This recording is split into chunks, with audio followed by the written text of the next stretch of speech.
We are here at the Great Philadelphia Comic-Con. We just got in. It was actually a pretty good wait in line. We only waited for like 20 minutes.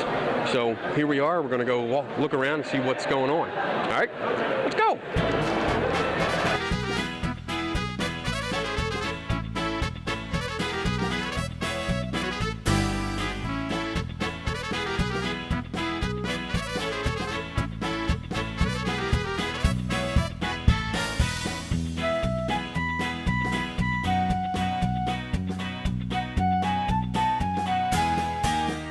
Good. What's your name? Joe Carbone.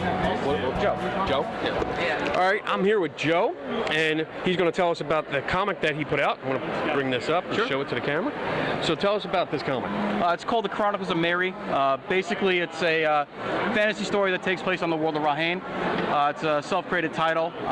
Basically, the world that I created is very unique to fantasy. The elves are actually the villains of the story. The world is run by dragons, and humanity has basically been reduced down to a food stock. Okay. They have no rights. They have no legal system. They're basically food. I mean, that's the only way to put it. And the way the story is written is my main character, he was actually born with the ability to use magic, which is very rare for humans. And through the course of events and what happens in the Zero issue, where he kind of loses everything that he ever cared for, he uses his abilities to try to unite humanity against the other races. Very nice. What inspired this? Did this come from your personal life, or just drinking too much one day? I was one of those obnoxious fanboys that walked into the comic book store all the time and said, well, I could do this. And Good. I was 30 years old, and my best friend finally went, I'm done. I don't want to hear it. Do it. Cool. I was like, all right. And started writing it. And by the end of this year, my company is going to launch 10 titles. We have a horror tale. We have a superhero tale. We've got a lot of independent creators that are known on the circuit that are joining our print label. Cool. And it's going to be a crazy ride. All right. Where can we find you? We're on everything. Instagram, Facebook. We're Coat of Arms Comics. Cool. If you know how to use the interweb, we're there. Awesome. Well, thank you very much. Absolutely. I appreciate it. Take it easy. All right. Thank you for your time.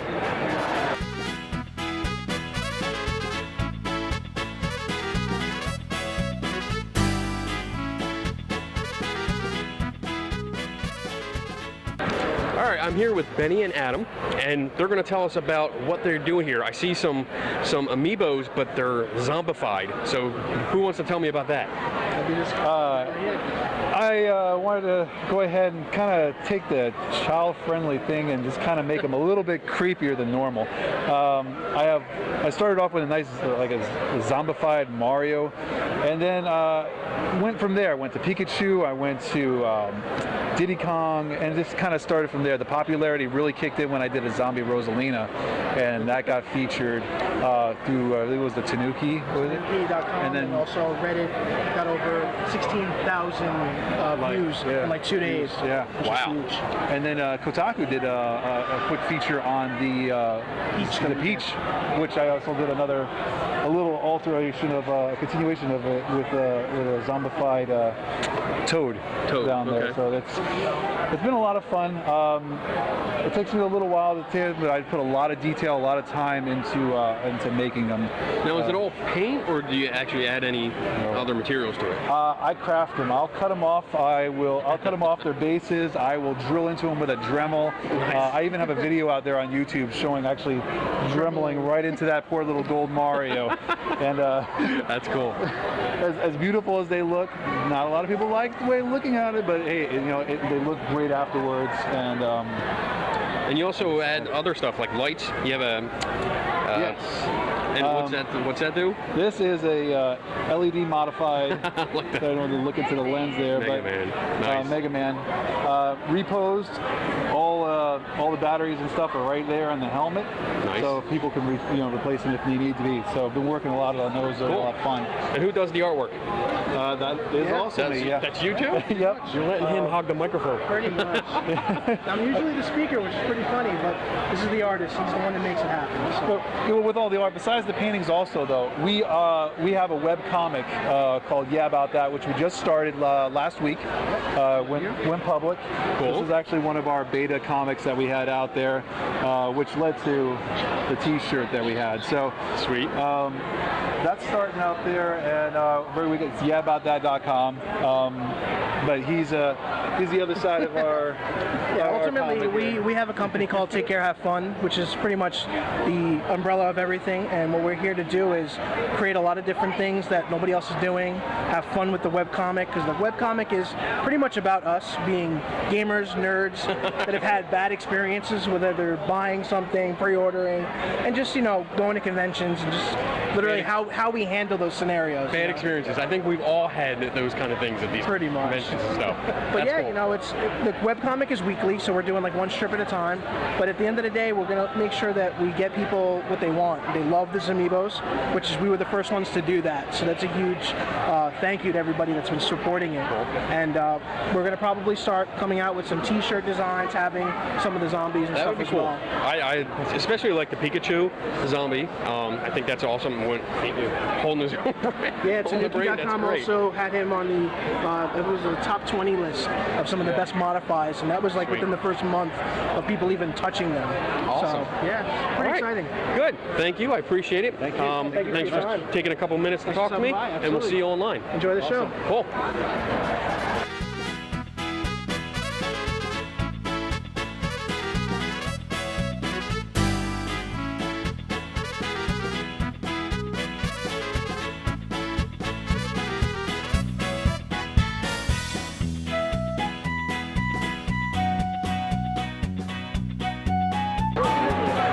Okay, I'm here with Deadpool, and apparently he's been going around and advertising speed dating for geeks. So, can you tell me about this? Yeah, what it is, it's a place where people, who come to cons and everything can meet someone new, maybe for a certain relationship or even a new friendship. I've done it a few times myself. Any luck? I met a lot of new friends. Like, this is actually the first time I've ever cosplayed at a convention. And it's mostly because of the people I met through these speed dating things. I became along and they helped me out along the way to be able to do what I'm doing today. Cool. And how long have you been doing this? This is literally the first time I've been working it. So. First one you've been working? Yeah. So. Okay. So, how many girls have you picked up today? I mean, because you have a new movie coming out. Actually, I've been getting more guys to sign up than girls today, so. Oh, really? More guys? Yeah. How many we got? Oh, you got a couple. We're even at 3 and 3. Okay. So.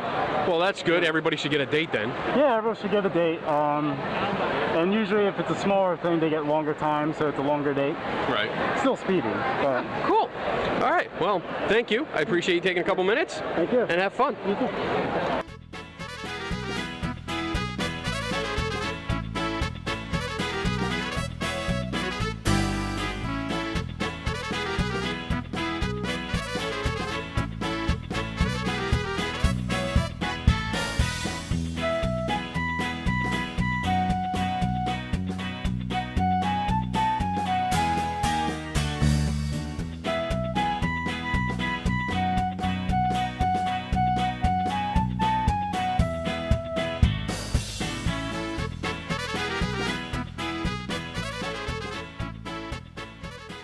Hugh? Hugh. Hugh. H-U-G, like Hefner. Oh, nice. Don't I wish? Hugh. All right, I'm here with Hugh, and he's going to tell us about a whole bunch of stuff, including PhilCon, right? I sure am. So, first of all, let me tell you about PhilCon. Sure. And we have the poster back there, as you can see. Yep. PhilCon is the Philadelphia area's annual science fiction and fantasy con. Okay. We are going to be held the weekend before Thanksgiving at the Cherry Hill Crown Plaza in Cherry Hill, New Jersey. Awesome. PhilCon was actually the world's first science fiction convention. Really? Back in 1936. Wow. It was a group of sci-fi fans from up in New York came down to visit another group of sci-fi fans in Philly. They all knew each other from the letters columns in like Astounding Stories and Amazing Stories and all those pulp magazines. Yeah. So they hung out for the day.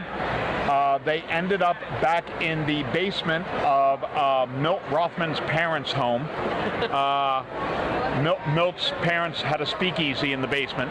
So, yeah, hey. Nice. So, but yeah, we actually get to joke that the world's first science fiction con was held in a parent's basement. That's awesome. Yeah. Love that. But yeah, we try and cover everything having to do with the science fiction and fantasy genre, comics, literature, anime, gaming, TV and movies. If it's costuming, if it's out there, we try and cover it. Sweet. Sweet. Yeah. So it's a great weekend, and we hope we see some of you come out. Check out our website at PhilCon.org. And the next thing I'm promoting is Oh, look at that. Yeah, Philadelphia is about to get its very own Renaissance Fair. Sweet. Yes. It is being run by some of the top show promoters in Philadelphia. It's going to be the third weekend in May in Fairmount Park in Philadelphia. This is it's our first year, and it's our preview year, so we're only going to run the one weekend this year. Next year we're running 3. Okay. But one of the neat things is that our special guest star for this season is a man who goes by the name of Hafthor Bjornsson. People who have watched the TV show Game of Thrones may remember him as the Mountain. Last season in that great fight scene in episode 9. Cool. He's going to be doing a great fight scene for us too. He's going to be playing King Thor of the Vikings, who comes and invades our fair kingdom while the Ren Fair is going on. So Sweet. We're really looking forward to having him. And let me tell you, this man is a monster. He is 5'9" across. Besides being an actor, he also just a couple of months ago broke the world's record for the world's strongest man. He a 1,000-year standing record. He deadlifted 1,600 pounds. You can find the video on YouTube. It's amazing to watch. Wow. Yeah. That's amazing. And yeah, so we're promoting that. We are also promoting, well, on a more personal level. Sure. I am the manager of a brand new video game arcade in Warrington, PA. So it is called The Game is Afoot Arcade. There we go. We all love video games. Well, the neat thing here is, first of all, it's not pay by game. All of the games are set for free play, and you pay by time. It's $3 for every 15 minutes of gameplay, $12 for an hour. We even have an all-day pass for $35. Okay. Which is great because we're right next to the Warrington Regal movie theater. So you can come in, you can come in, play some games, go get some lunch, see a movie, come back, play some more games. Yeah. Yeah. That's the other awesome. thing is that all of our video game cabinets have multiple gaming systems on them. Each one has over 1,000 game systems. So you can actually just dial up the game you want to play, load it onto the machine. It'll start playing. If you decide after a while you want to play something else, hit the escape button. It'll take you back to the menu, dial up another game. Sweet. Yeah. I like that. I'm good. It's a really neat little setup we have there. So we're inviting everyone to come out and give us a try. Awesome. Is that everything? That was a lot. You know, that's a lot, but that's all I'll cover for right now. I can always find more to talk about. All right. So. Cool.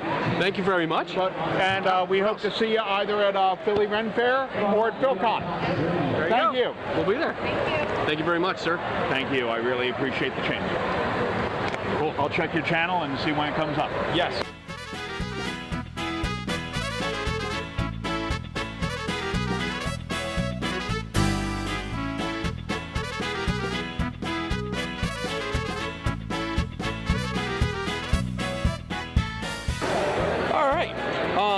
How you doing? I'm doing great, Kevin. Okay. And tell me your name and tell me about this DVD. My name is Alan Imperial. I'm the second assistant director for Losers, the TV pilot. We shot this a little over a year ago. Okay. And we've been doing the con circuit ever since.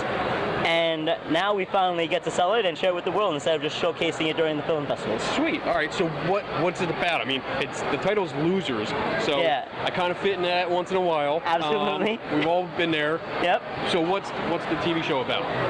Losers about two best friends meeting up with a friend they haven't seen in years who's getting married at his engagement party. Oh, poor guy.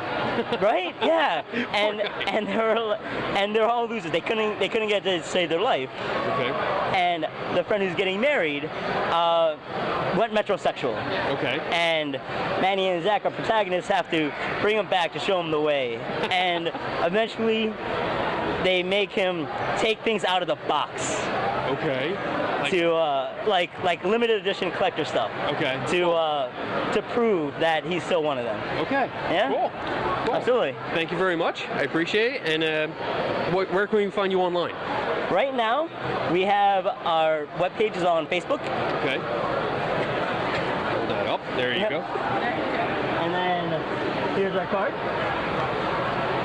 And we also are promoting Nightwing Escalation, which is right now, we're going to be premiering season 3 in the next few months.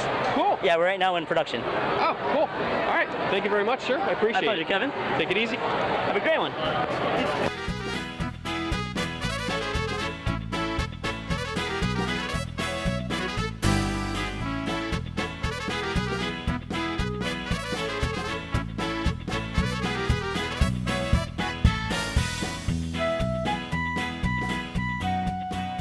I did see you, and yeah, I wanted to try and stop you there. My table was there. I had that was the steampunk stuff in the back. Yes. Of mine, yeah. Cool. All right, let's see what I can do. Oh. Right. I'm here with a Ghostbuster. What's your name?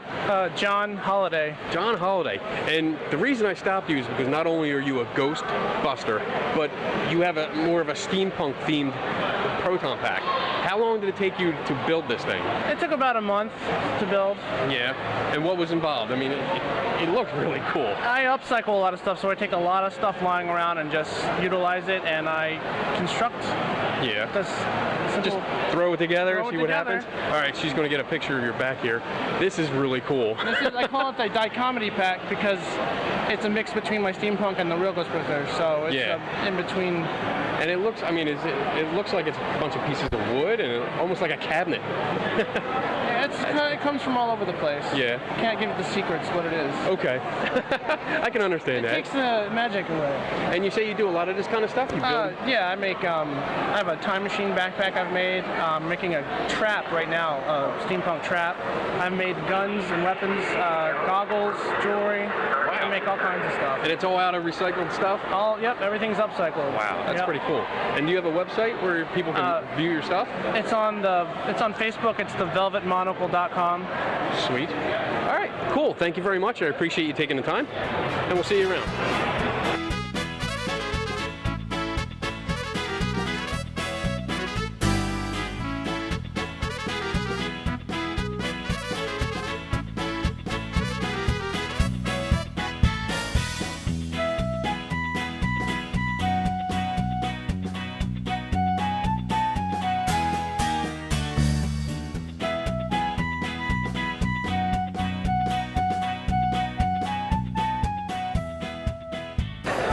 I'm here with Brendan and Bryan Frame. Yeah. All right, got it right. Sometimes I slaughter last names.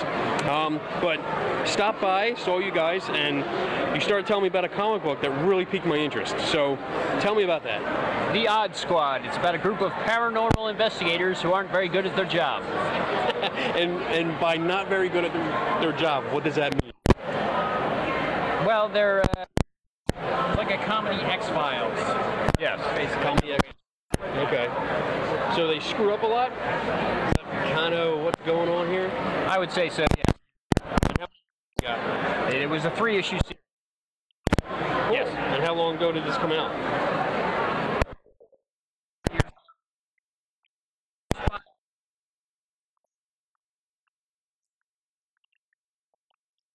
Way for them to make a pilot to see if they would pick it up as like a TV show. But cool.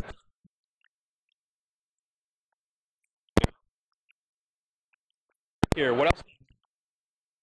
We do a lot of commission work.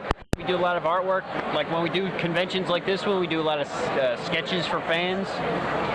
We have a book coming out from Action Lab called Kids of the Round Table. Nice. And what's that about? It's about a group of friends with a one boy, Kevin, who finds Excalibur, and then when he draws it from the stone, he gets sent to a magic world where, they play. It's to fight Morgan Le Fay and find Merlin. Oh, cool. Save the world. That is cool. Very cool. Well, I appreciate it, guys. Thank you very much. No problem. And good luck with it. Thank you. And we'll see you around.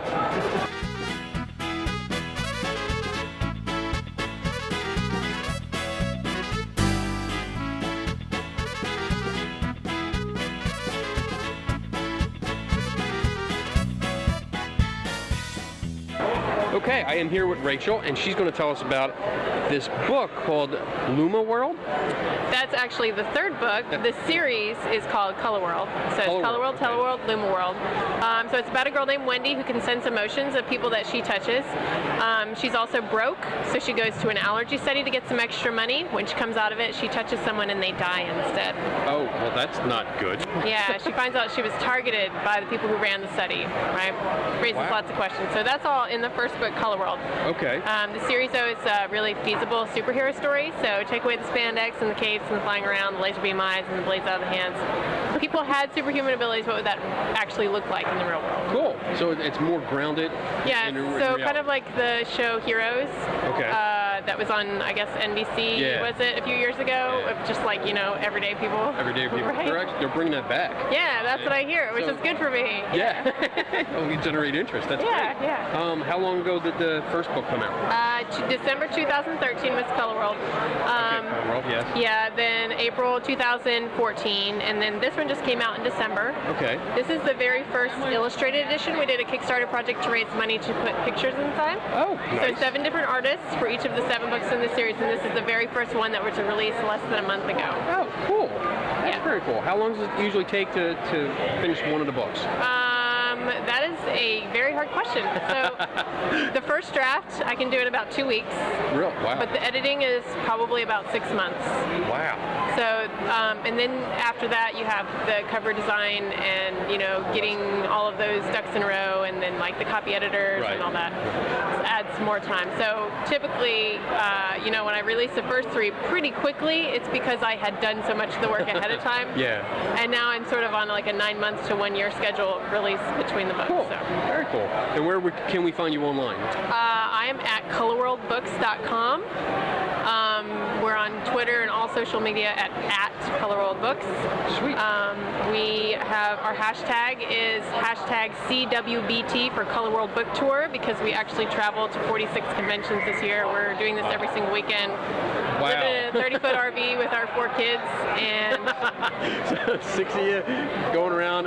Wow. And how many states? Like, how far are you going? okay, so this year in 2015, we're doing pretty much Texas, East Coast, and the Midwest. Next year, we will be primarily Texas, West Coast, and Canada. Wow. Nice. So 2 years is the plan. That's amazing. You're going to get to see so much. I mean, I'm jealous just because of that. You're going to get to see the entire country and Canada. It is awesome, but the 4 children does add a dimension to it that makes it especially challenging. So there are 4 of them, and they're all under the age of 9. So it's intense. I don't think I could do that. I only Most people couldn't, and it's living in an art. We just got through winter, right? Yes. So we were in Cleveland recently for Wizard World in Cleveland. It was -8 at night, and we sleep in an RV. We do not get hotels, so we're like hardcore. Everybody sleeps in their coats and 15 blankets, and it's very exciting.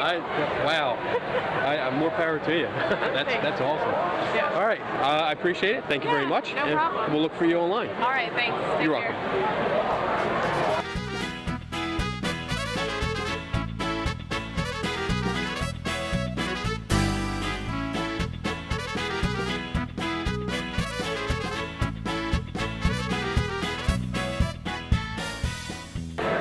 I'm here with Mike and Shell, and they're going to tell us about Epoch? The Ascension Epoch. Ooh, tell us about that, mate. What am I saying? The Ascension Epoch is a shared universe for adventure and superhero fiction. What we have is, right now we have 5 books out. We have the shared universe with the idea that we've taken a lot of inspiration from public domain sources, especially The War of the Worlds, for instance, in Population of Lost, the first book there, an anthology of 4 short stories of superheroes fighting the Martian invasion. From that, we have the idea that history changed when the Martians invaded and superheroes emerged. So we have an alternate history that proceeds from the modern day. And the rest of our books take place in the modern day, but we have a very extensive backstory that includes a lot of stuff from public domain literature of the 19th century and also public domain comics of the 20th century. Oh, cool. So it sounds like you're taking popular stories and kind of putting your own twist on them? To a certain extent, yeah. We have a lot of original characters, but we do also have a lot of famous characters from, for instance, of course, Sherlock Holmes, that Dracula, Robert the Conqueror, Nemo, any sort of people from the, that you might have seen. You got the idea from like League of Extraordinary Gentlemen, but we have our a very extensive list of characters to add to a lot of original characters who are also derived as a lineage from those characters. Cool. And you do all the illustrations too? Shell does the illustrations. Shell? How is it doing all the illustrations? Where do you read it first and then just get inspired by the writings? Or do you just go on your own? It's very rare when I'll create a character and he'll have to come up with a story for them. But it does happen for the most part. Mike gives me a good bit of guidance and he tells me what the characters are going to look like and I try to figure it out. And there's a couple renditions and a lot of rough drafts on the floor, but cool. We get there. And how long does it usually take, I guess, to put one book out? I see they're different. I mean, you got some thin ones, you got a pretty thick one over there. Well, we work full time, or at least we both did until recently. I still work as a software developer, so it's really a matter of, do I have the time and energy to do it? But Shell was luckily not able to quit her job recently, so she can devote full time to doing illustrations and helping me with the writing. So hopefully the turnaround time, becomes a lot quicker than it has been. Although we haven't been doing this for a whole year yet, and we've gotten 5 books out in a year. That's pretty good. I'm surprised. I expected more like, oh, we've been doing this 3 or 4 years now, but yeah, you're not even up to a year yet. We've actually been working at it, writing stuff, as we come around to getting ideas and stuff. But we've actually only been publishing and really putting the effort into it since April of 2014. Wow, pretty good. So where can we find you online if people are interested in learning more? You can find us at ascensionepoch.com. No spaces. No spaces. We're also on Twitter, Google+, Facebook, the usual places. Cool. All right. Thank you very much. I appreciate you taking the time, and good luck. Thanks.